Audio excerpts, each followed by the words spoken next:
Actually, the coconut sugar is actually very healthy. It's low in glycemic index. You also have coconut water, coconut juice, the young coconut for chips. Yes, the virgin coconut oil, and we also have the MCT oil, and we now have also cocoa flour. So, and desiccated coconut also we export a lot in Egypt. And for wines and spirits or beverages, we also use very unique ingredients. We have calamansi, we have the mango, we have lambanog or coconut base and the likes. And we have a very popular beverage or beer, which is the San Miguel, that I think most those who have visited the country are very familiar. And also on health and wellness product, these are things that we think we can add value in terms of ensuring that we provide quality or natural supplements. And we also use organic products here. A lot of our exporters are also into exporting organic products, certified, accepted by major markets like USA, EU, and the likes, or Japan, Australia. Because we see this is a trend that is a continuing growth area for our products, kind of premium products, so to speak. And also, we want to tap into this big trillion-dollar industry. We know that we can provide you this because we also have halal certified producers and exporters that are able to export to very stringent markets. And we know that halal is not only about food, but it's also a lot on services, logistics, and all. So we really hope that we can make a mark in this industry, especially here in Egypt. And also another culture-based products, certified, the kosher. And in terms of, as you shared, sir, if Egypt has certain FTAs, the country is also engaged with several free trade agreements. So if you're looking to access this market, especially within ASEAN, the 10, with Philippines, we are 10 already, that is the ASEAN Trade in Goods Agreement. Within the regional context, we have agreements with China, Korea, Australia, New Zealand, Japan, India, Hong Kong. These are big markets we actually can explore. And in terms of bilateral, that means country to country, we have Philippines, Japan, and with the European Free Trade Association, Switzerland, Iceland, Liechtenstein, and Norway. And we have a unique market access with big economies. So for ASEAN, we've kind of highlighted this. It's almost $500 million.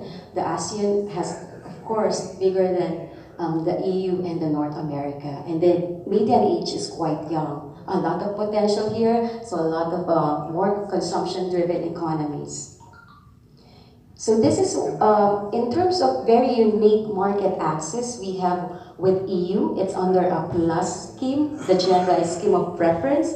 We were able to hurdle the requirements under this scheme, and the EU countries opened 6,274 products market access of these that we have been given zero, very, very small tariff. I think there are only 3 tariff lines that are below 2% or 3%. That would be shrimp and chewing gum. But the rest are all zero for as long as we hurdle the rules of origin. And for the US GSP, it has been renewed until 2020, and we have an opening of 5,000 tariff lines, or about half of total US tariff lines. And a recent inclusion would be travel goods. Also with Canada, we have certain access on their products, on Philippine products, as well as with Russia. This is a big country. It also includes Belarus, Kazakhstan under that customs union. And these are some of the products that from the Philippines are eligible on a zero tariff or very, very low tariff. So just to illustrate how we can be competitive if you are located in the country and you export to these big markets, if bananas are exported and the importers pay the regular rate with a non-free trade agreement partner, they need to pay this much tariff. However, because we have an agreement with them, they do not have to pay the tariff. It's at zero. So it's also similar to the other product lines. Okay, I think later on we will present to you our business delegation. But for now, thank you very much, and we hope to have a productive day ahead. Thank you. Thank you, Assistant Director Legaspi, for that very informative presentation. I am now very happy to welcome on stage Mr. Ehab Ayat from the National Food Safety Authority. NFSA yesterday just informed us that they have been assigned recently to handle imports for Egypt. First of all, thank you very much for your kind invitation, and I would like to welcome you in Cairo and welcome our future collaboration. I think we don't have much trade between Philippines and Egypt in the food sector, but I am looking forward to have an increase. As His Excellency the Ambassador said, win-win situation. We have to go both ways and to have the win-win situation. I'm not a diplomat, so I am trying, but I know we are trying to facilitate trade, and this presentation will provide you some information about the new authority which was established in January 2017 to replace the government of Egypt decided not to continue with the multiple partner for food control. We used to say we have 17 agencies controlling the food. All of them have been now consolidated into the National Food Safety Authority. And during this presentation, we will know some information about our mandate.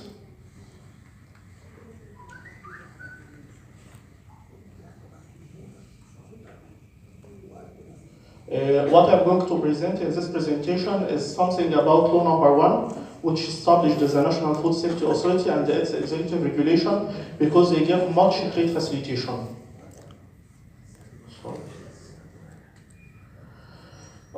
This is clause number 2 from our law, and I'm here emphasizing on the National Food Safety Authority to be solely exercise the competence previously vested in ministries, public organization, government department. And there is very important term in this clause, which is food. Food has been defined in this law, and there is certain exclusion to food. We do not control the whole spectrum of food. We don't